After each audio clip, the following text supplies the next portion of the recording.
오직 여호와를 앙망하는 자는 새 힘을 얻으리니 독수리가 날개치며 올라감 같을 것이요 다른 박질하여도 곤비하지 아니하겠고 걸어가도 피곤하지 아니하리로다. 아멘.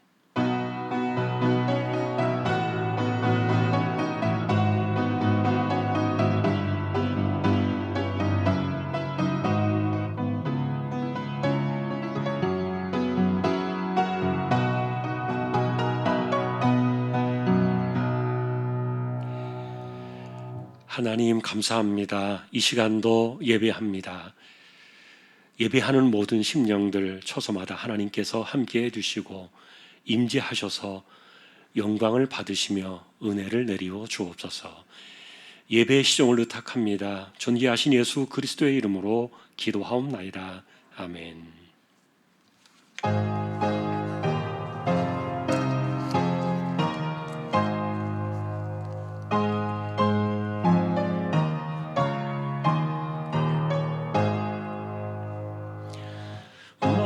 만복의 근원 하나님 온 백성 찬송 드리고 저 천사여 찬송하세 찬송 성부 성자 성령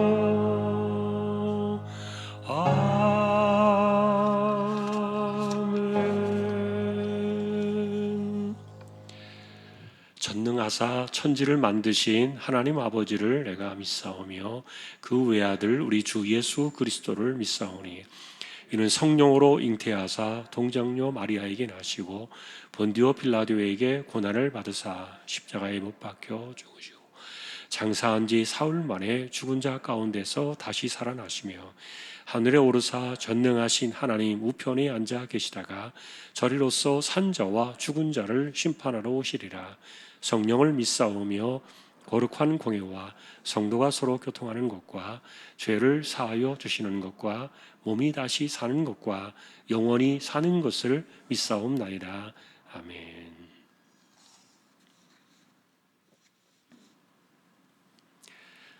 주여 주는 대대에 우리의 거처가 되셨나이다.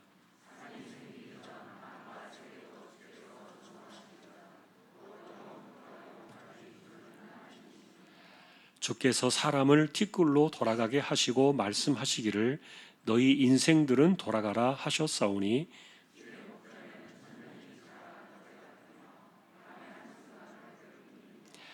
주께서 그들을 홍수처럼 쓸어가시나이다. 그들은 잠깐 자는 것 같으며 아침에 돋는 풀 같으니이다.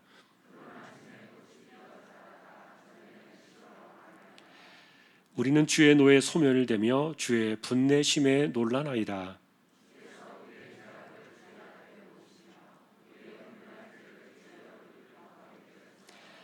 우리의 모든 날이 주의 분노 중에 지나가며 우리의 평생이 순식간에 다하였나이다.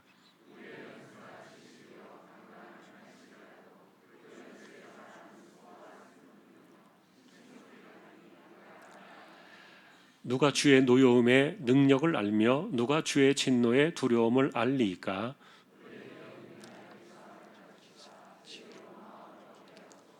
아멘.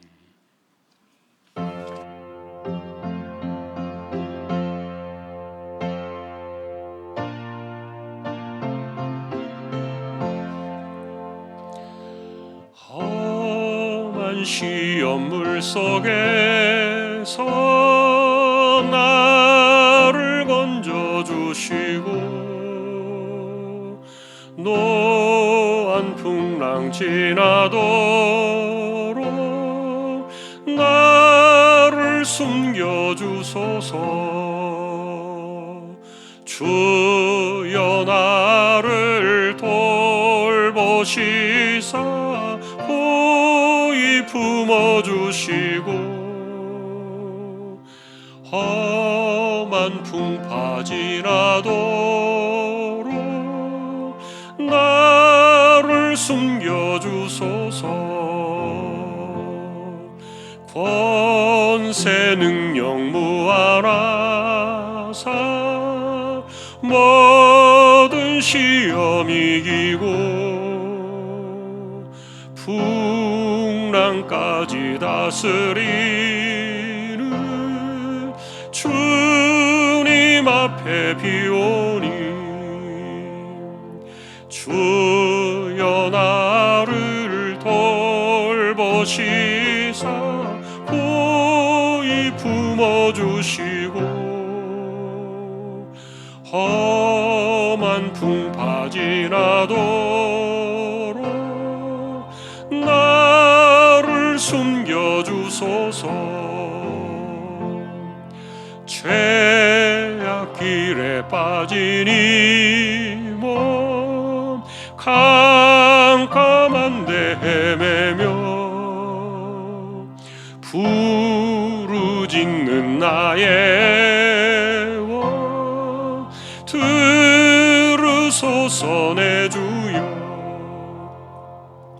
주여 나를 돌보시사 보이 품어주시고 험한 풍파 지나도록 나를 숨겨주소서.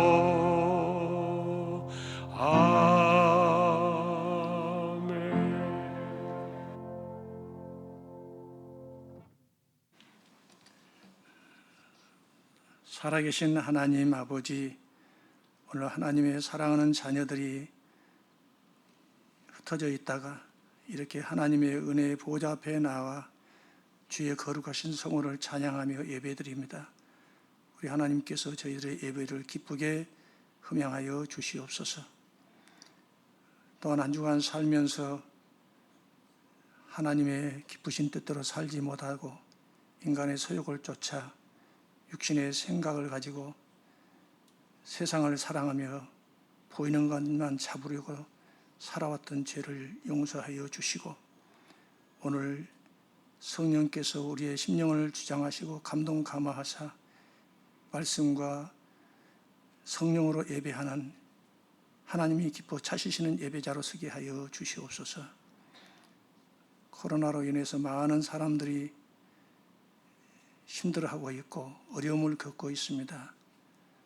이 모든 죄악은 우리의 욕심과 탐욕의 결과인 줄 압니다. 하나님 아버지, 하나님, 그러나 아직도 깨닫지 못하고 세상에 방황하는 심령들이 많이 있습니다. 주여 하나님 불쌍히 여겨주시고 우리가 살 길은 창조주 하나님, 능력이 하나님이신 것을 알고 주님 앞에 손 내밀고 나아가는 길이 우리의 하나님의 붙으심의 은혜를 입는 길인지를 깨닫게 하여 주시옵소서. 세상은 가면 갈수록 더 어지럽고 혼란해지고 죄악은 간영하며 또한 아버지 하나님, 우리가 뜻하지 않는 풍파는 힘이 더 폭풍과 같이 일어날 텐데 아버지, 이런 세상에 살아가는 우리 모든 믿음의 형제 자매들 세속의 물결에 휩싸이지 않게 하시고 죄악의 물결에 휩싸이지 않게 해주시고 불신앙의 자리로 떨어지지 않게 해주시고 하나님 말씀 붙들고 굳건히 서게 하여 주시옵소서. 주님의 성령이 우리에게 충만히 임하여 주시어서 이러한 분별력 있는 삶을 살게 하여 주셔서 늘 승리자로 하나님의 이름을 높이며 살게 하여 주시옵소서. 하나님 아버지, 질병이 우리를 위협하고 또한 아버지 하나님 뜻하지 않는 사고들로 인해서 우리를 위협하고 세상에서는 평안할 날이 없습니다. 인생은 고난을 위해서 났다고 하신 말씀처럼 우리는 늘 힘든 세상에서 살 수밖에 없습니다. 그러나 우리는 전능하신 하나님께서 피할 길도 주시고 감당할 힘도 주시고 참으로 우리에게 늘 도와주시는 그 하나님이 나와 늘 함께 하시는 것을 한순간도 잊지 않고 하나님 앞에 기도하며 하나님의 돕는 은혜 가운데서 보호받으며 살아가는 성도들이 다 되게 하여 주시옵소서. 환난 날의 나를 찾으라고 하셨습니다. 고난의 때에 우리 하나님에게 기도하는 우리 모든 성도들이 되어질 때 우리 하나님께서 그들에게 은혜를 주시고 감당하게 하여 주실 줄로 믿습니다. 주님, 또한 하루속히 이 코로나가 종식되기를 기도합니다. 그래서 우리의 멈춰졌던 일상들이 자유롭게 회복되게 하여 주시옵시고, 무엇보다도 교회가 어려움을 많이 겪고 있습니다. 성도들이 신앙생활에 많은 어려움을 겪고 있습니다. 또한 선교에 많은 어려움을 겪고 있습니다. 우리 하나님께서만이 이 문제의 답을 주실 줄로 믿사오니 우리 하나님 은혜를 베풀어 주시고 참으로 이 모든 것이 완만히 해결되어 하나님 앞에 모든 것들이 회복되어 영광 돌리게 하여 주시옵소서. 하나님, 천지의 주제이시고 인류 역사를 주관하시는 하나님이신 것을 믿사오니 주여 우리의 죄악대로만 보지 마시고 하나님 긍휼히 여기사 우리를 구원하여 주시옵소서. 오늘도 주의 이름으로 모이는 성도들, 주의 말씀의 제단 앞에 엎드린 모든 성도들에게 하나님께서 한결같은 동일한 은혜를 내려 주시기를 간절히 기도드리옵나이다. 말씀 앞에 아버지 하나님이 엎드린 저희들에게 말씀 속에 주님의 세미한 음성을 듣는 성도들이 되게 하여 주시옵시고 힘을 얻게 하시고 위로받게 하시고 치유받게 하시고 말씀으로 인하여 더욱더 건강한 그리스도의 삶을 회복하는 삶을 살아가도록 주님께서 역사하여 주시옵소서. 하나님 아버지, 오늘도 선교지에서 주의 복음을 전언하는 종들을 기억하여 주시옵소서. 또한 강단에서 말씀을 선포하는 주의 종들을 기억하여 주시옵소서. 하나님 권고하여 주시고 오늘도 말씀 앞에 나아가 예배드리는 모든 심령들에게 주님의 세미한 음성을 듣는 심령들이 되도록 성령께서 저희들의 귀를 열어 주시옵소서. 마음을 하나님께서 열어 주시옵소서. 주님, 오늘도 우리 목사님 단위에 세워주시고 말씀하시는 하나님 아버지 권고해 주시고 말씀의 은혜를 모든 성도들이 받고 주님의 그 십자가 앞에 더 가까이 나아가 주님의 그 은혜를 사모하는 또한 하나님 자녀로서 신실하게 살아가도록 세움받는 귀한 은혜의 시간이 되게 하여 주시옵소서. 아버지 하나님, 오늘도 주님의 마음이 우리의 마음이 되기를 원하고 우리의 마음이 주님의 마음을 품기를 원합니다. 그래서 주님의 형상을 이루어 가기를 원합니다. 주님의 발자취를 따라 주님이 가신 그 십자가의 고난의 길을 생명의 길로 우리는 알기에 주의 아버지 하나님 이 길을 걸어가는 모든 성도들이 되게 하여 주시고 지치지 않게 하여 주시옵소서. 우리 삶에는 많은 두렵고 힘든 일이 많이 있지만은 이 모든 것에 이로자가 되시고 힘이 되어 주시는 우리 주님께 늘 기도하면서 살아가는 우리 성도들이 되게 하여 주시옵소서. 힘들 때, 고달플 때, 병마에 시달릴 때 주님 앞에 늘 기도하는 성도들이 되게 하여 주시옵소서. 우리 하나님께서 기도 외에는 이러한 이유가 나갈 수 없다겠습니다.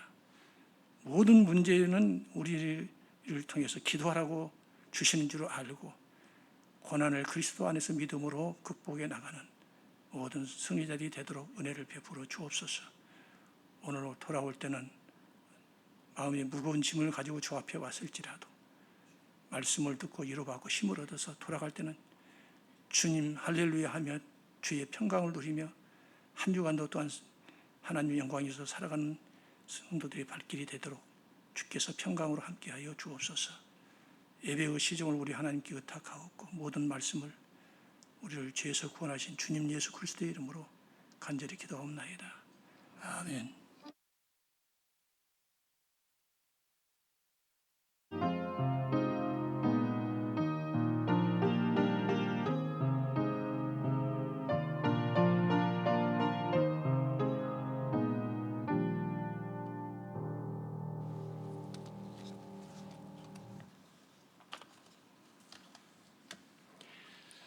오늘 주실 하나님 말씀 함께 봉독하겠습니다. 오늘은 에스겔서 2장이 되겠습니다.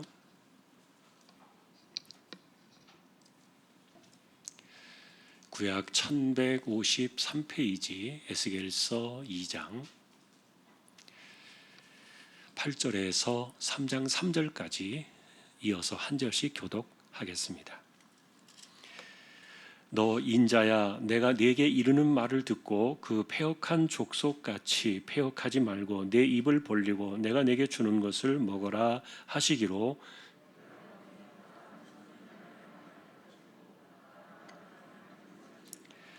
그가 그것을 내 앞에 펴시니 그 안팎에 글이 있는데 그 위에 애가와 애곡과 재앙의 말이 기록되었더라.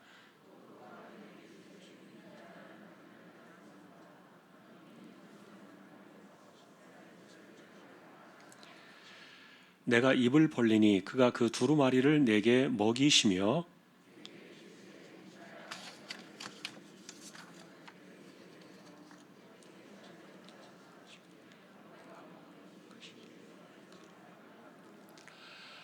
아멘. 교회의 소식 말씀을 드립니다. 주보 12쪽 같이 보아주시기 바랍니다. 이번 주 성경 읽기는 에스겔 25장에서 43장까지가 되겠습니다. 어제까지 적립된 낙헌 예물 9,853만 3,691원 22.14% 적립이 되었습니다. 감사를 드립니다. 하반기 장학금 신청은 오늘까지 신청해 주시면 되겠습니다.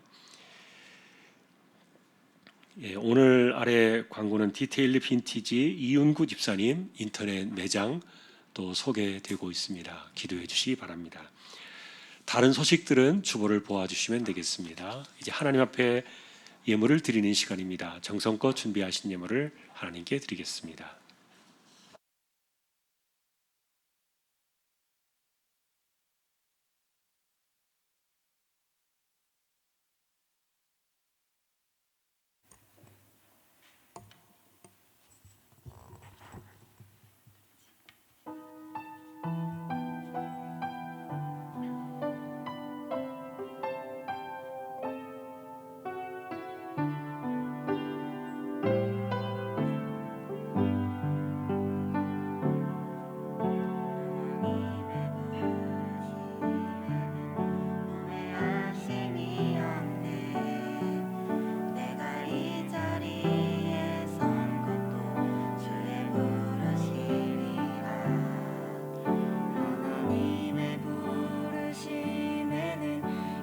실수가 없네.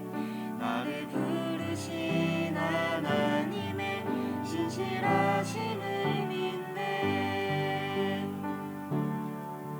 작은 나를 부르신 뜻을 나는 알 수 없지만 오직 감사와 순종으로 주의 길을 가리라. 때론 내가 연약해져도 주님 날 도우시니 주의 놀라운 그 계획을 나는 믿으며 살리. 날 부르신 뜻 내 생각보다 크고 날 향한 계획 나의 지혜로 증명 못하나 가장 좋은 길로 가장 안전한 길로 오늘도 날 이끄신 믿네.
하나님의 인도하심을 찬양을 드렸습니다. 가장 선하시고 완전한 길로 이끄시는 인도하심을 받는 귀한 가정 되게 해주시고 하나님과 함께 동행하는 행복한 귀한 가정들 꼭 되게 해주십시오. 이 시간 하나님께 믿음으로 하나님의 것을 구별했습니다. 주일원금 10의 1조입니다. 목적을 따라 선교, 구제, 장학, 차량, 총신, 기금 드립니다. 또 보이지 않는 가운데 드려지는 낙헌 예물 있습니다. 또 여기에 하나님께 감사를 드립니다. 가정 예배 드리게 하심을 감사합니다. 늘 함께 하시는 나의 주님께 진심으로 감사드립니다. 범사에 감사합니다. 가족 건강 살펴주옵소서. 하나님 은혜에 감사드립니다. 모든 것이 하나님의 은혜입니다. 아버지께 감사드립니다. 할렐루야. 범사에 감사하며 감사 넘치는 귀한 가정으로 인도하시고 말씀으로 바로 살고 숭한숭어 종화로워져 만복의 축복을 누리고 자녀들의 기업 번창하도록 축복으로 역사해 주십시오. 주님의 은혜에 감사합니다. 지난 한 주간에도 주님이 주신 은혜와 믿음으로 살았습니다. 감사합니다. 주님의 은혜 안에 살게 하심을 감사드립니다. 기도에 응답해 주심을 감사드립니다. 더욱 기도하는 삶으로 인도하여 주옵소서. 날마다 최선을 다하는 삶이 되게 인도하여 주옵소서. 가족 건강을 지켜주시고 태원 오빠와 함께 예배드릴 수 있게 하심에 감사를 드립니다. 범사에 감사합니다. 자녀들에게 믿음의 유산을 물려줄 수 있도록 도와주십시오. 아들 가정 임신하게 됨을 감사드리며 건강하게 출산하도록 지켜주십시오. 딸 가정 학교에 잘 적응하게 하시고 사회에게도 직장을 인도해 주십시오. 가족 건강을 늘 지켜주시고 복된 길로 인도하옵소서. 속히 코로나19 종식되게 하옵소서. 삶 가운데 늘 건강 주시며 지혜롭고 복된 자녀들로 자라게 하옵소서. 하나님 오늘도 이와 같습니다. 우리에게 믿음을 고백하며 하나님의 주권을 인정하며 드릴 수 있는 힘을 주심에 감사하고 힘들고 어려운 시대를 살아가고 있지만 기도의 무릎으로 이마에 땀 흘려 가며 열심히 살아갈 때 하나도 헛된 것이 없게 하시고 빈손이 없게 하시고 때를 따라 내리시는 은혜로 이 세대를 이겨나가는 우리 모든 믿음의 식구들 다 되게 하여 주옵소서. 존귀하신 예수 그리스도의 이름으로 감사하며 기도 올리옵나이다. 아멘.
할렐루야. 하나님 감사합니다. 모든 것을 주신 하나님을 찬양합니다. 언제나 우리 하나님 홀로 영광을 받으시옵소서. 하나님, 이제 말씀 앞에 서려고 합니다. 부족한 종과 저희 모두를 말씀으로 붙들어 두시고 성령께서 이 시간 충만하게 임재하여 주옵소서. 존귀하신 예수님의 이름으로 기도합니다. 아멘. 평안하셨습니까? 오늘도 말씀 앞에 서게 된 저와 여러분들에게 주님의 평강이 함께 하시기를 예수님의 이름으로 축복합니다. 지난주에 저희는 애가서를 보았습니다. 기대나 소망이 단 1%라도 남아있는 분들을 위한 성경은 아니다 말씀을 드렸습니다. 도리어 완전히 무너져 버린 절망의 밑바닥을 살아가는, 그래서 정말 질척질척하고 암울하게 여겨지는 그 현실을 헤쳐나가야 되는 그런 사람들에게 예레미야는 자신의 현실적인 이야기를 통해서 우리에게 전해준 성경이 애가서다. 사실 당시에는 사람들이 예레미야를 많이 미워했습니다. 왜냐하면 40년 동안 사역을 하면서 온통 나쁜 소식만을 전해주었으니까. 그러나 막상 자기가 전한 것이었지만 예레미야 자신도 하나님께서 말씀하신 그대로 세상이 무너져 내리고 예루살렘이 허물어져 내릴 때, 하나님은 정말 그러셔야 하는가. 인간적으로는 원망스러울 수도 있는 시간이었지만, 그러나 이미 깊숙하게 무너져 내린 그런 마음의 아픔들 속에서도 아주 조금씩이지만 희망으로 옮겨가는 그런 그 예레미야에게서 우리는 위로의 계단을 힘겹게 하나씩 올라가는 그 모습을 보면서 위로를 받았던 거예요. 예레미야는 두 개의 주제를 던져놓았다 그랬습니다. 나쁜 소식인가 위로인가. 이 말은 언제나 나쁜 소식이 들려올 수밖에 없는 패역한 세대를 살아가는 우리들에게 그 안에 하나님의 위로는 언제나 담겨 있다. 아마도 안 좋은 상황을 만나서 지금 그런 현실을 살아가고 있거나 아니면 처지가 많이 힘들거나 고통스러운 시간을 보내고 있는 분들이 계신다면 현실적으로 눌려지는 그런 중압감 때문에 그들이 받는 감정은 그 당시에 나쁜 소식에 절망을 하며 살아가던 그들과 비슷할지도 모르겠어요. 그러나 여러분, 우리는 그 안에서도 위로의 숨길을 열어두시는 하나님의 방식을 보아야 돼요. 공통적인 핵심은 현실과 세상을 원상태로 돌려내시는 기적이 아니라 무너진 현실을 감내하라. 또 그것을 가능하게 하시는 마음과 심령을 치료하시는 하나님의 방법이었어요. 그러니 견디어라. 그리고 이겨내야 한다. 그리고 다시 시작하라. 그래서 천근만금처럼 무거운 한 발짝이지만 한 걸음 한 걸음 계단을 올라가는 그 무거운 발걸음을 계속해서 가야만 하고, 그리고 반드시 살아내야 한다. 멈추지 않게 하셨던 그 내면의 힘, 그것이 나쁜 소식 가운데 함께 들려온 위로였던 거예요. 우리는 그것을 여호와 라파의 은혜라, 상한 마음을 치료하시는 은혜의 손길로 우리는 그것을 만났던 겁니다. 에스겔서에는요, 이런 것들에 대해서 노골적으로 주신 말씀도 있어요.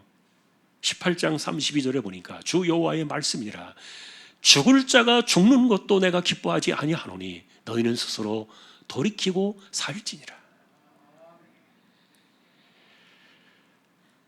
죽고자 하는 것도 하나님의 뜻이 아니고, 죽을 자가 죽는 것도 하나님이 기뻐하시지 않는다. 그러니 스스로 돌이켜 살아라. 그러니 여러분, 이것이 하나님의 뜻이었고 살고자 하는 그 결단을 가지고 이 세상을 헤쳐나가는 것이, 이것이 이 세대를 향한, 그리고 그 세대를 향한 하나님의 뜻이었다는 것, 오늘도 우리가 잊지 않기를 바랍니다. 이제 오늘 우리가 만나려는 이 에스겔, 이분도 역시 예레미야와 동시대에 살던 분이에요. 그래서 말씀의 방향도 크게 다르지 않아요. 예레미야나 에스겔, 이분들은 정말 안 좋은 시대에 태어나서 불행한 세대를 이어나갔던 분들인데, 그런데 그 가운데서도 이런 그 불굴의 정신으로 그 세대를 이겨나가야 했던 선지자들이라서 이분들을 보면요, 많은 위로를 받아요. 이 두 분의 공통점이 있다면 예루살렘의 멸망이라는 나쁜 소식을 전해야 했던 것인데, 사람들은 정말 듣고 싶지 않았습니다. 하나님의 영광이 있는 곳이고 하나님은 전능자이시고 창조주 하나님이신데 어떻게 그 하나님의 이름이 있는 성전이 무너질 수 있을까?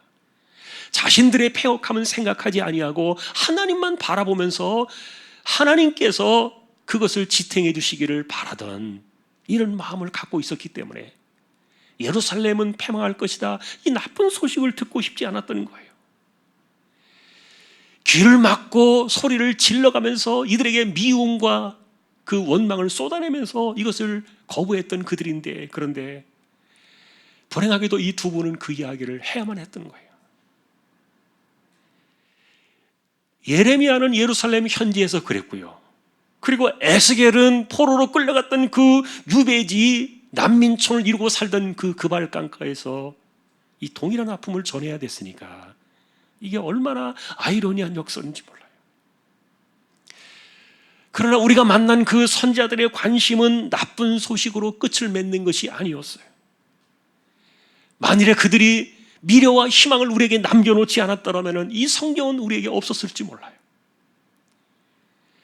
그래서 예레미야는 그런 가운데도 끝까지 살아남아야 합니다. 그것을 끝까지 전해주었던 것이고, 그런데 그가 이야기했던 그 내용을 그대로 바톤을 이어받아가지고 포로지로 끌려간 그 난민촌, 거기에서 그들에게 살아내는 방식을 이야기해 줘야 했던, 이것이 에스겔을 쓴 거예요. 여러분은 이런 이야기를 들으셨을 겁니다. 예루살렘을 중심으로 해서 처음으로 포로로 끌려갔던 분들은 포로 1세대는 다니엘 세대였습니다. 에스겔서 다음에 나오는 다니엘서 바로 그분이에요. 그리고 그로부터 8년이 지난 이후에 10,000명이 넘는 대량의 이 포로들로 끌려간 그들이 에스겔과 함께했던 그 세대예요. 그리고 포로로 끌려갔던 그곳에서 11년이 지났을 때 예루살렘이 완전히 패망을 하고, 그때에도 수천 명의 사람들이 끌려오게 되었는데, 그런데 그때 끌려왔던 이분들은 대다수가 바벨론에서 비참하게 참사를 당했어요. 그러나 놀랍게도 이 두 번째 포로로 끌려갔던 이 에스겔 시대의 이분들은 하나도 죽지 않고 나중에 고스란히 예루살렘으로 돌아오는 희망의 씨앗을 심게 되는 그 추축 세대가 됩니다. 이들이 바로 그 그발강가의 난민촌 그들의 세대였는데,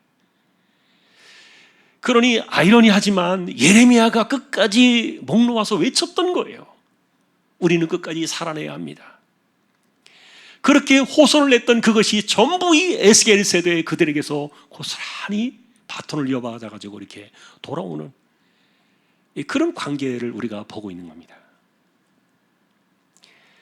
이렇게 이분들의 이 두 권의 성경 속에서 말씀의 중심에 놓였던 것은 예루살렘이었고요. 그 논쟁은 언제나 그것입니다. 예루살렘은 유지될 것인가 회파될 것인가. 아까도 말했던 것처럼 사람들은 왜 이것이 회파되는가에 대한 자신들의 패역함은 생각하지 아니하고, 하나님께서 계시니까 예루살렘은 절대로 망하지 않을 것이라는 이 대조적인 이런 상황 속에서 이 나쁜 소식을 놓고 논쟁을 벌였던 시간은 40년이었어요. 그리고 에스겔 역시 11년 동안 그 포로지에서 이 나쁜 소식을 전해야 했던 거고요. 결국 사람들이 기대했던 것처럼 기적은 일어나지 않았습니다. 이스라엘은 왕과 성전을 빼앗기고 그리고 도시와 땅과 모든 터전을 잃어버리고, 그렇게 되면서 이제 예레미야 성경은 거기서 끝이 났던 거예요. 그리고 에스겔이 그 바톤의 뒤를 이어가지고 포로로 끌려간 그 남은 자들에게 우리는 살아서 다시 이 세상을 지탱해야 되고 예루살렘으로 돌아가야 합니다. 여러분, 이런 이야기들이 이렇게 예루살렘을 중심으로 일어났던 이야기들을 여러분들이 깊이 공감하지 못할 수도 있을 거예요. 그러나 그 당시의 핵심은요, 다 잃어버린 겁니다. 일으켜 세울 것이 어느 것 하나 없는 그 밑바닥에 있는 그들에게서 이 말씀의 메시지가 지금 선포되고 있었던 거예요. 오죽하면 에스겔은요, 그 당시에 이스라엘 백성들 상황을 뭐라고 말했는가 하면은 아골 골짜기와 같은 그 골짜기에 널려있는 수많은 마른 뼈 같았다. 그들의 참상을 그대로 고스란히 전해주었어요. 그러나 역시 그것이 끝은 아니었고요. 그가 보았던 그 골짜기의 마른 뼈들은 하늘의 생기가 불어올 때에 새로운 하늘의 군대로 거듭나는 그런 희망의 환상으로 나아가는 이런 내용들이 이제 후반부에 있는데, 이런 주제는 여러분 뒷부분에서 우리가 다음 주에 한 번 더 만나볼 생각이에요. 오늘 우리가 만나는 이 본문은 예루살렘을 중심으로 돌아가는 이런 나쁜 소식 가운데에서도 그것을 살아내는 방식과 그리고 현실을 받아낼 수 있는 그런 힘들을 계속해서 그들이 받아야 했고 전해야 했던 그런 주제예요. 자, 그러나 중요한 것은 무슨 힘으로, 어떤 정신으로 그들이 버텨낼 수 있을 것인가. 이런 문제에 대해서 오늘 본문은 에스겔 자신에게 초점을 맞추고 있는 겁니다. 그것은 무엇입니까? 말씀을 통째로 받아 먹는 것이었어요. 사실 여러분, 이 선지자 이분들의 사역은요, 마음을 붙잡고 영혼과 정신을 지켜내는 그 하늘의 새힘, 치료하시는 여호와 라파의 방식이 아니고서는요 도저히 불가한 사역들이었어요. 기댈 수 있는 그런 외적인 세상들은 이미 다 떨어져 나가버렸고, 그리고 남은 것이라고는요 달랑 몸뚱이 하나와 정신과 마음 하나밖에 없었는데, 이렇게 이 에스겔의 이야기는 포로지 난민촌이었던 그 그발강가에서 거적대기를 둘러치고 살아가던 그들에게서 이야기가 시작이 된 겁니다. 당시의 예루살렘 유대의 왕은 여호야김이었고요, 이분이 애굽하고 바벨론 사이를 오가면서 정치적으로 저울질을 했는데, 결국은 바벨론을 배신하고 애굽을 선택하니까 바벨론 왕 느부갓네살이 응징을 하려고 예루살렘을 공격했다는 거예요. 이 전쟁이 3년 이상이 지속이 되었고요, 결국 BC 597년에 항복을 하게 되는데, 그때 많은 사람들이 포로로 끌려와서 지금 우리가 보고 있는 바벨론 유배지였던 그 그발강가에 난민촌을 이루게 되었던 거예요. 열왕기하 24장을 보니까 그때 끌려갔던 그들의 숫자가 1만 명을 넘고 있었다, 이렇게 말하고 있습니다. 사실 여러분, 이들이 받고 있었던 그런 정신적인 충격과 우리가 말하는 그 공황 상태 있죠, 아무것도 알지 못하는 이 엄청난 충격과 공황의 이 상태는요, 난민촌을 5년 동안 침묵으로 덮었습니다. 다시 말하면 5년 동안 그들은요 아무 말도 하지 못했어요. 그 분위기를 여러분들이 아마 그려본다면 이해가 될 수 있을 거예요. 얼마나 충격이 컸는가. 더군다나 그들이 살던 그 난민촌의 상태는요 노예들보다도 못했습니다. 사회나 직장이나 가정이나 안정된 것은 하나도 없었고, 그리고 전쟁 패배자로 끌려온 소수 집단이었기 때문에 종교 역시 다원주의나 다문화적인 상황 속에서 그들의 신앙을 지켜내는 것이 굉장히 어려웠습니다. 실제로 여러분, 강대국 바벨론 속에는요 수많은 신들과 신당들이 있었고요, 불행하게도 여호와 하나님을 믿는 이 신앙은요 전쟁에 패배한 그런 많은 신들 가운데 하나로 여겼기 때문에 이 신앙을 지켜내는 것이 굉장히 어려웠는데, 그런데 이 포로지에서 신앙을 지켜내기 위해서 만들어진 것이 무엇입니까? 회당이었습니다. 남자들 10명이 모이기만 하면 회당을 만들어서 하나님을 예배하면서 거기서 말씀을 지켜나갔던 거예요. 그리고 그때 그들에게서 생겨났다는 것이 또 뭐냐면 두 번째는 메시아 신앙입니다. 이 상태로는 도저히 안 된다. 하나님께서 뭔가 우리에게 직접적으로 개입하셔서 간섭하시는 하나님의 나라가 필요하다. 메시아 신앙이 싹트기 시작하고, 그리고 그들에게서 이제 비로소 하늘나라라는 천국의 개념이 이때부터 싹을 트기 시작합니다. 사실 여러분, 이전까지 이스라엘은요, 모세를 통해서 그들이 만나고 배웠던 여호와 하나님은 예루살렘을 중심으로 공동체 안에 집단적으로 계신 그 하나님으로 생각했어요. 그러나 이 포로지 난민촌에서 그들은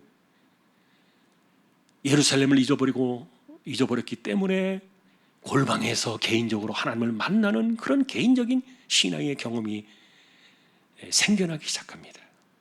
그것이 에스더서와 다니엘서입니다. 하나님을 만나는 그런 영적인 경험들이 공동체 안에서 두루뭉실하게 이렇게 경험되어지던 그런 것들이 개인의 골방 속에서 만나지고 있었던 거예요. 여러분, 에스겔 2분을 조금 더 보겠습니다. 1만 명이 넘는 포로 가운데 한 사람이었던 이분은 제사장입니다. 끌려갈 당시에 그에게는 결혼한 아내가 있었고요. 그러나 이 아내는 그 난민촌에서 오래 버티지 못하고 몇 년 가지 못해서 세상을 떠납니다. 그런데 에스겔은 그때 아내가 죽었는데도 아무것도 하지 않았습니다. 왜냐하면 하나님께서 네 아내가 죽거든 슬퍼하거나 울거나 눈물도 흘리지 말라, 그 시대를 반영해주는 그 재앙의 표징이었기 때문이었는데, 그 시대가 그랬다는 거예요. 그래서 이런 일들 때문에 에스겔을 보는 사람들은요, 정신 나간 사람 아니냐, 미친 것 아니냐, 이렇게 오해를 받았는데요, 양쪽 머리를 이렇게 밀고서요, 그 머리카락을 저울에다가 나누어 두기도 하고, 또 옆으로 누워가지고 1년을 보내면서 소똥 가지고 구운 음식을 먹었습니다. 손뼉을 치며 발을 구르고, 그리고 집에 난 구멍으로 개처럼 기어다니고 그랬는데, 이러던 차에 이제 아내마저 세상을 떠났을 때 아무것도 하지 않는 모습을 보면서 그 에스겔을 바라보면서 그 힘들었던 그 시대를 반영해주고 있는데, 앞서 말씀드렸던 것처럼 당시 난민촌에서는요, 처음에 5년 동안은 아무도 입을 열지 않았습니다. 입에 풀칠하기도 어려운 그런 고된 나날이어서 그랬을 수도 있겠지만, 그러나 그것보다는 그들의 마음을 짓누르는 그 무엇이 있었는데, 그것은 뭐냐면 하나님이 우리를 버리셨다, 그런 좌절감 때문이었어요. 그런데 그와 같은 그 침묵의 5년을 깨뜨리시고 찾아오신 분이 하나님이셨어요. 포로로 끌려간 지 5년째가 되던 그해 4월 초달새 날에 하나님께서 에스겔에게 오십니다. 그리고 환상 가운데 하늘 보좌를 보이시며 바람처럼 불처럼 이분을 선지자로 부르신 거예요.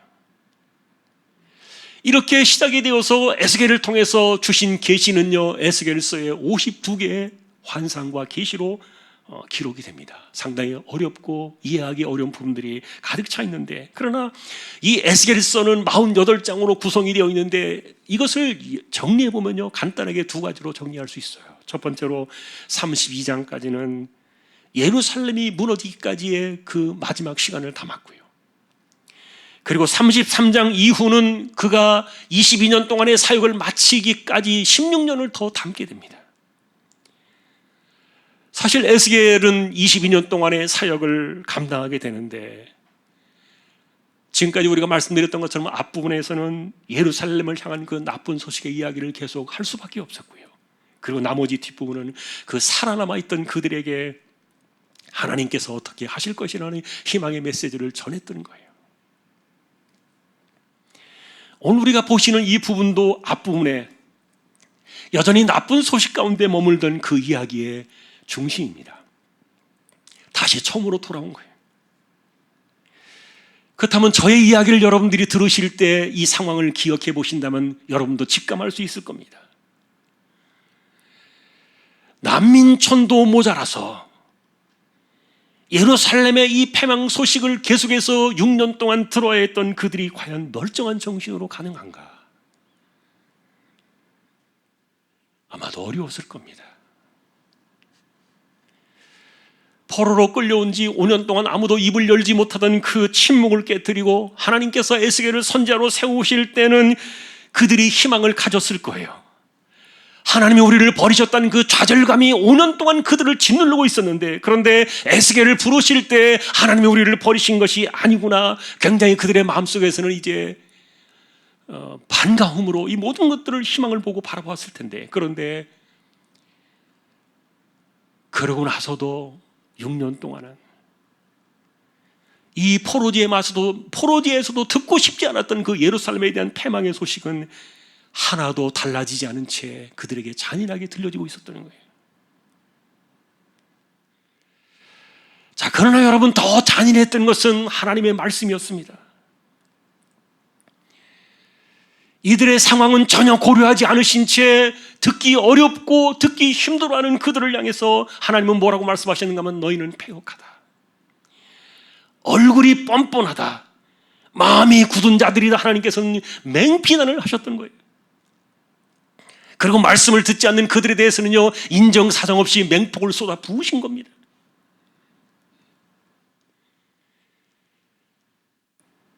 그럴 때 에스겔에게 가서 이 메시지를 전하를 하는데, 이 에스겔도 맨정신으로 그것이 가능하겠냐고요.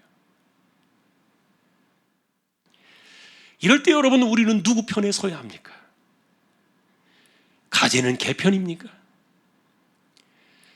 나쁜 소식을 알면서도 듣기 힘들어하던 그들 편에 우리는 서야 합니까? 아니면 그래도 듣든지 아니 듣든지 하나님의 말씀을 전하라 하셨던 그 자리에 서야 합니까?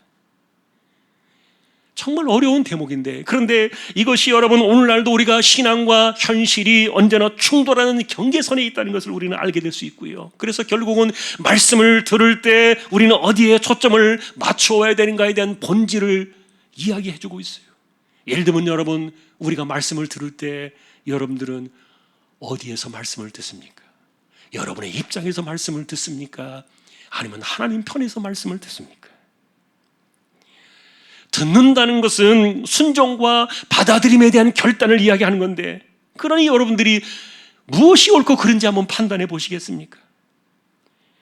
포로지에 유배되어 온 것은 패역한 백성들에 대한 하나님의 심판이라고 하시는데, 일부는 아니라고 거부합니다.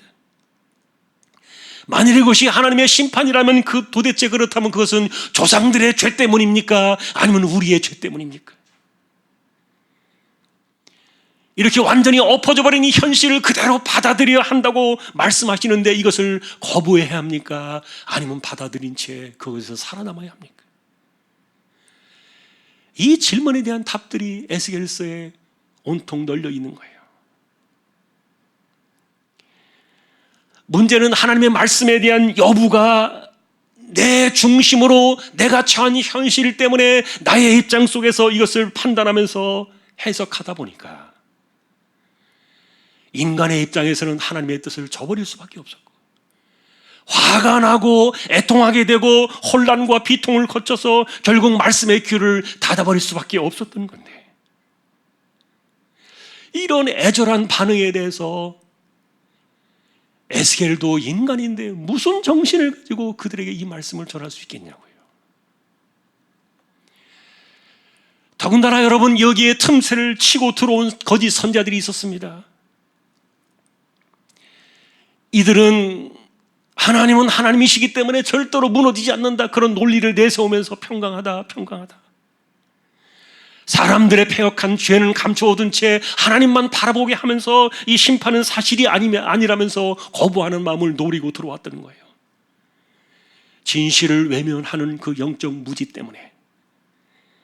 그래서 유대 공동체가 하나님의 공의로운 분노에 담겨있는 그 진실을 보지 않는 그 틈새를 치고 들어왔던 건데, 그런데 결국 BC 586년에 예루살렘이 무너지고 난 이후에 그들은 진실의 눈을 뜨게 되지만, 그러나 그때는 충격과 그 공황 상태가 너무 커서 절망 때문에 귀가 멀어버린 거예요.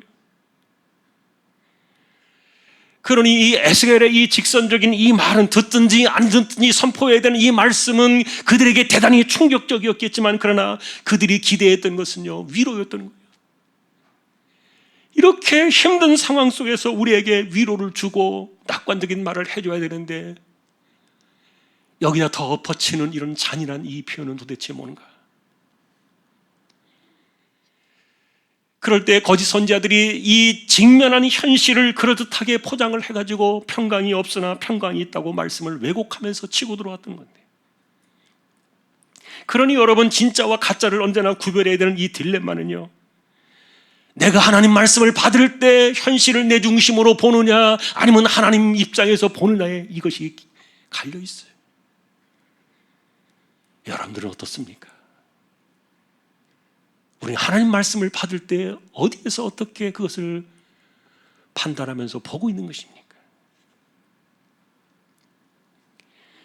그러니 이제 우리는 이와 같은 상황 속에 놓여 있는 그들을 향해서 듣든지 아니 듣든지 하나님 말씀을 전하라 하셨던 그 하나님의 방식이, 에스겔조차도 맨정신으로 할 수 없었던 그런 상태에 그를 온전히 사로잡았던 하나님의 방식이 뭐냐?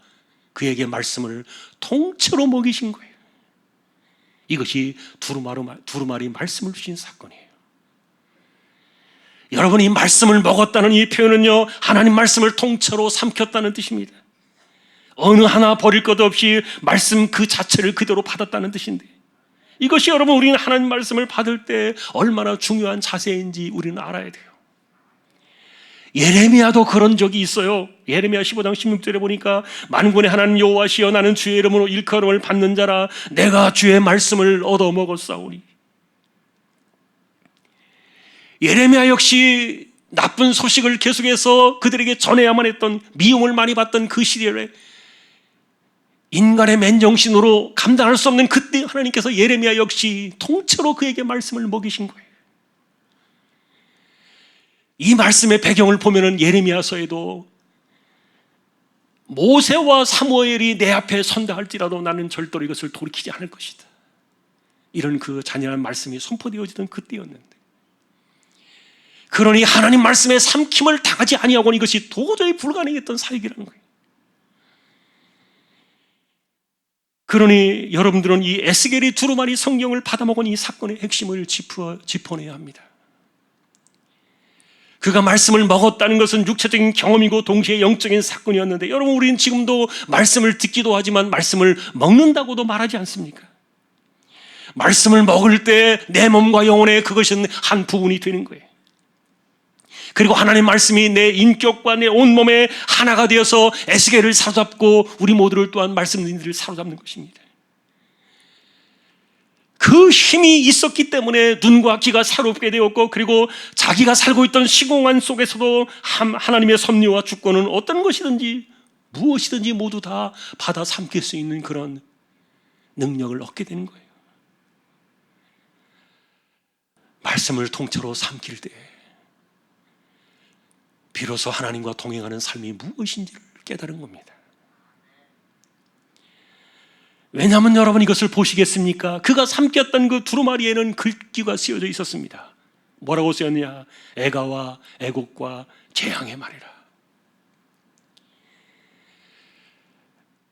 백성들도 듣기 힘들었지만 에스겔 자신도 이것을 말하기가 어려운 그 이야기를, 이것이 바로 그 시대를 말해주는 핵심 포인트의 단어였는데,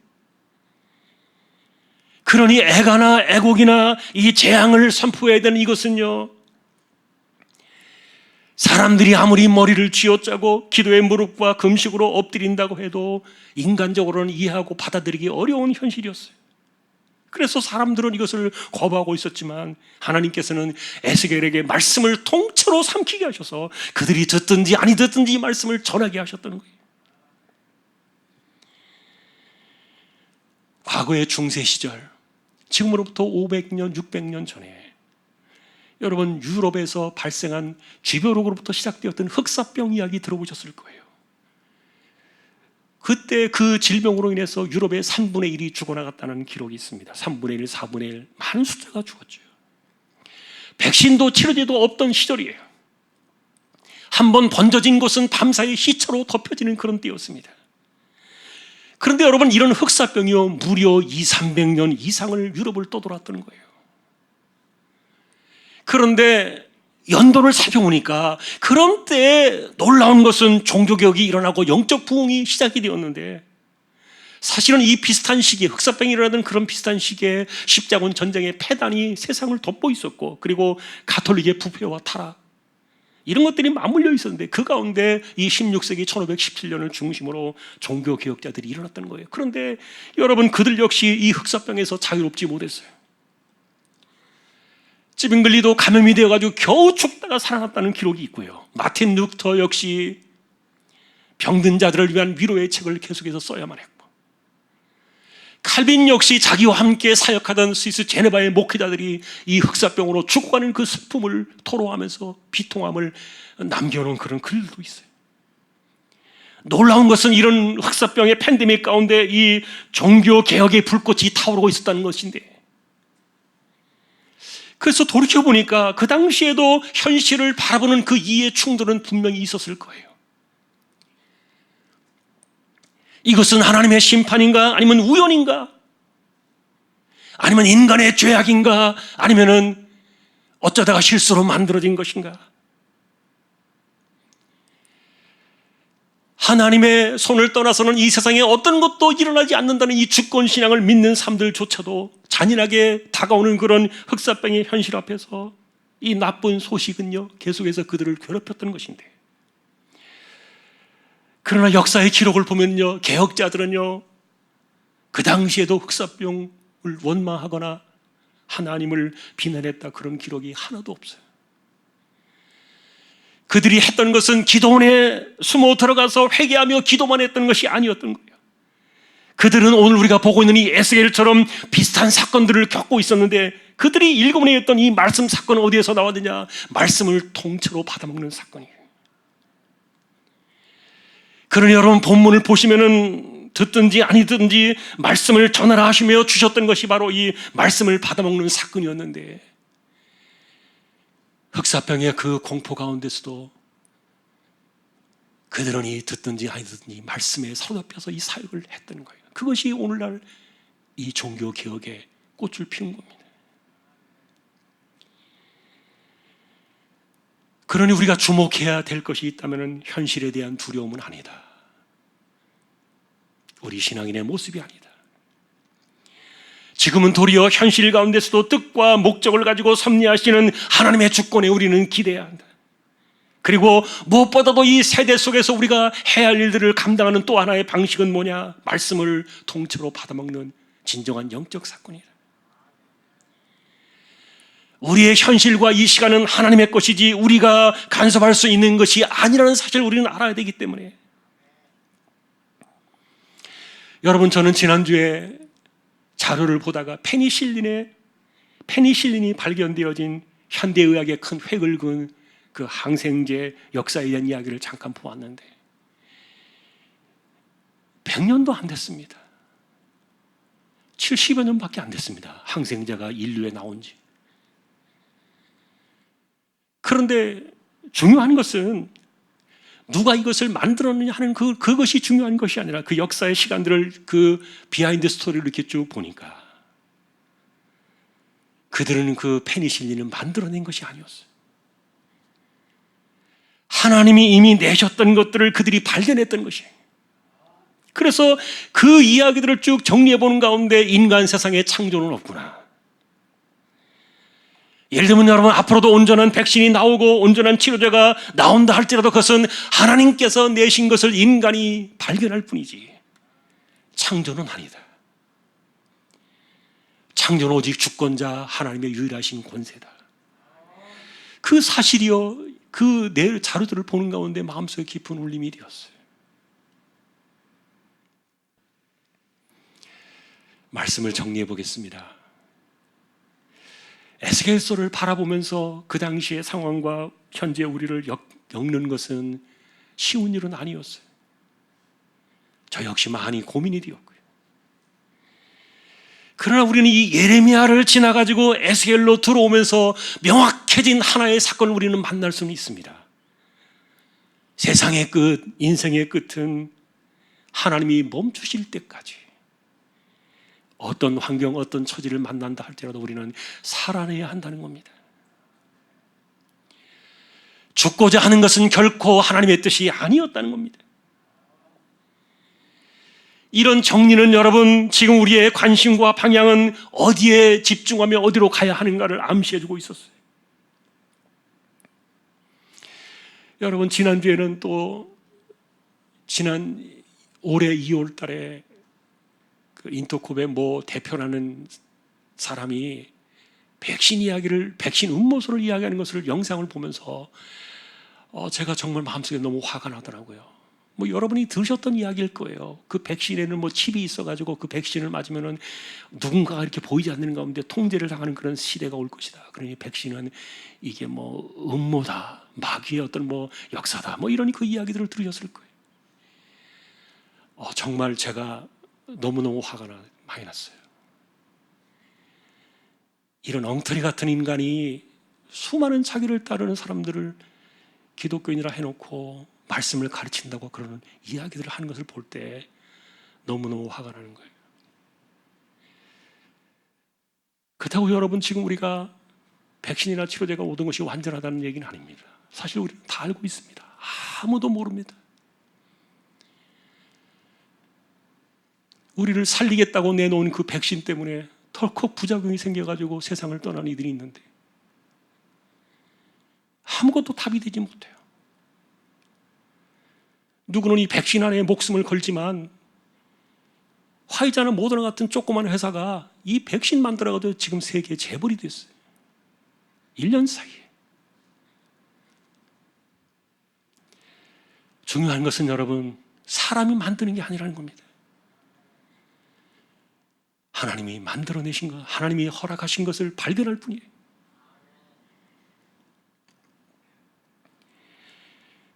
그러니 우리는 이런 때에 계속 제가 말씀을 드린 것처럼 우리는 무타락을 위해서 기도하면서 지혜롭게 살아야죠. 그렇다고 여러분 백신 피해가겠습니까? 우리는 무탈함을 위해서 함께 더불어 이 세상을 헤쳐나가야 되는 것이에요. 그런 현실 가운데 역사하시는 하나님의 주권과 섭리를 우리는 믿고 이 현실을 우리는 하나님의 그 섭리 속에서 진행되고 있으면 우리는 받아들이는 것이 중요합니다. 사람들의 판단에 이 세상을 맡겨놓으면요 어떤 것도 진리가 되지 못해요. 그 가운데는 거짓 선자들의 그 거짓 이야기들이 정말 많을 겁니다. 우리 세대 속에서 이겨나가기 위해서 이런 그 혼란의 세대를 이겨나가기 위해서 하나님께서 에스겔에게 택하신 특단의 대책이 뭐냐? 말씀을 통째로 먹인 것이다.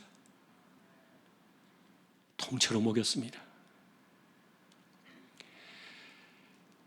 그것에 온전히 사로잡힐 때 이 에스겔이 그 사역을 해냈던 거예요. 그러지 않았다면 그는 맨정신으로 하기 어려웠을 겁니다.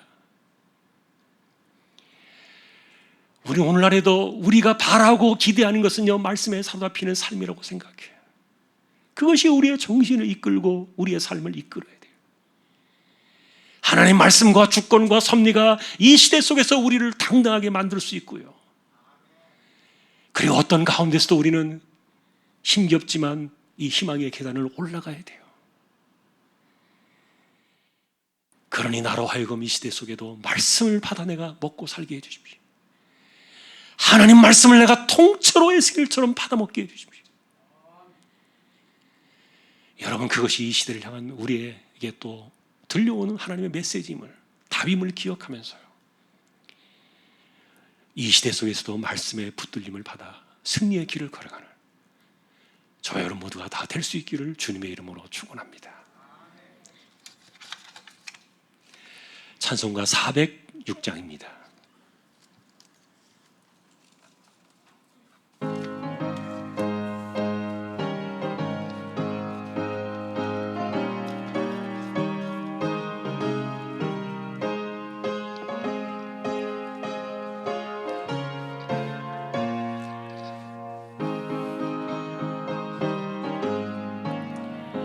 고난 내 영혼 편히 쉴 곳과 풍랑이라도 안전한 폭우 폭풍까지도 다스리시는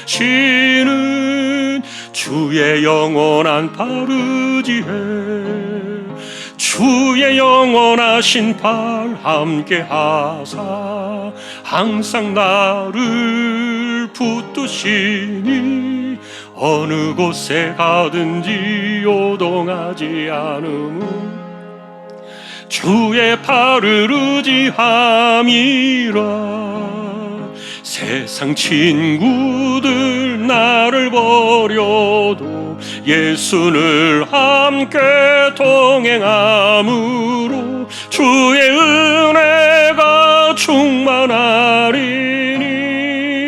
주의 영원한 바르지에 주의 영원하신 팔 함께 하사 항상 나를 붙드시니 어느 곳에 가든지 요동하지 않음은 주의 팔을 의지함이라. 나의 믿음이 연약해져도 미리 예비한 힘을 주시며 위태할 때도 안보하시는 주의 영원한 바르지에 주의 영원하신 팔 함께 하사 항상 나를 붙드시니 어느 곳에 가든지 요동하지 않음은 주의 팔을 의지함이라.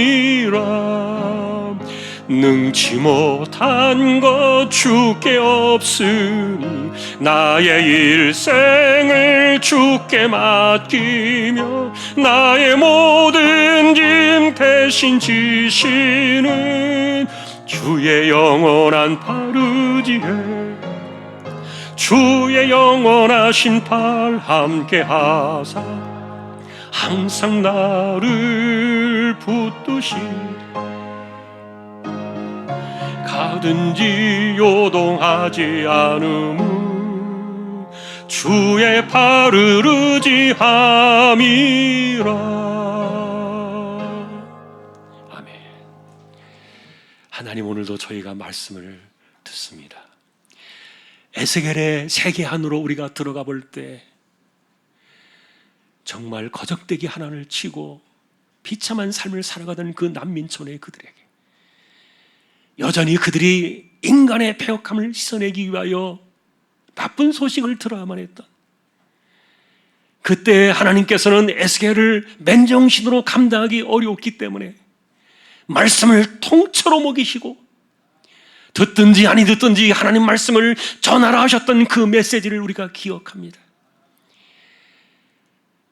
우리는 하나님 말씀을 내 입장에서 내 형편에서 비추어서 그것을 판단하는 것이 아니라 하나님 말씀을 있는 그대로 받아야 되는 것이 우리의 신앙임을 기억하게 해주시고, 우리 역시 에스겔처럼 이 세대를 살아가는 가운데 다른 여기저기를 기웃거리며 누구의 말에 우리가 인생을 기대는 것이 아니라 온전히 창조자이시며 주권자이신 하나님의 섭리에 우리의 삶을 기대어 이 세대를 살아가는 가운데도 무탈함을 위하여 기도하게 하시고,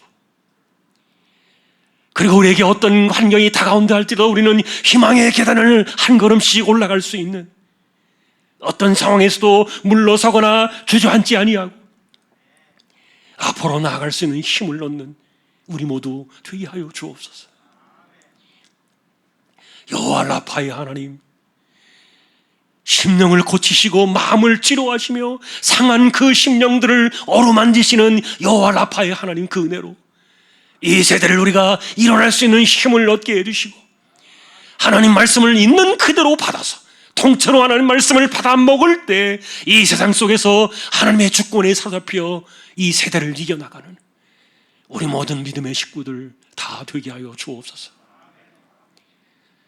이재홍 집사님, 최태경 청년, 신배한 집사님, 조인성 청년, 김한솔 청년, 백형래 집사님, 조말순 집사님, 연약한 이들을 의탁합니다. 암 치료하는 분들에게 이 한 주간에도 하나님이여 힘을 주옵시고, 약해진 그 몸을 붙드시는 하늘의 새 힘을 더하여 주옵소서.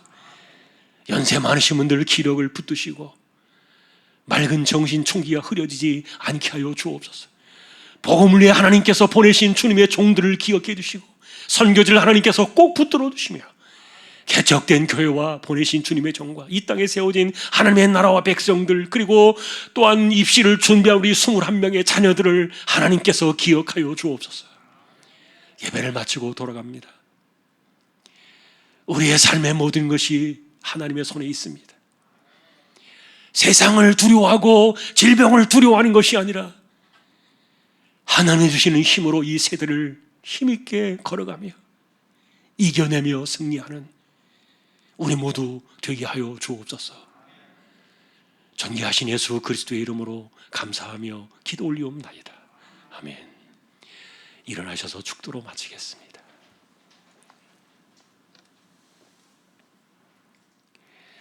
우리 주님 예수 그리스도의 은혜와 하나님 아버지의 사랑과 성령님의 감화 감동 위로 인도 교통 충만하심이 혼란한 그 시대를 이겨내기 위하여 말씀을 통째로 먹게 하셨던 그 하나님의 섭리를 기대하며 우리 역시 하나님 말씀을 그대로 받아 그 말씀으로 이 세대를 이겨나가는 우리 모든 심령들, 조항의 가족들 위해 이제로부터 영원까지 함께 있을지어다.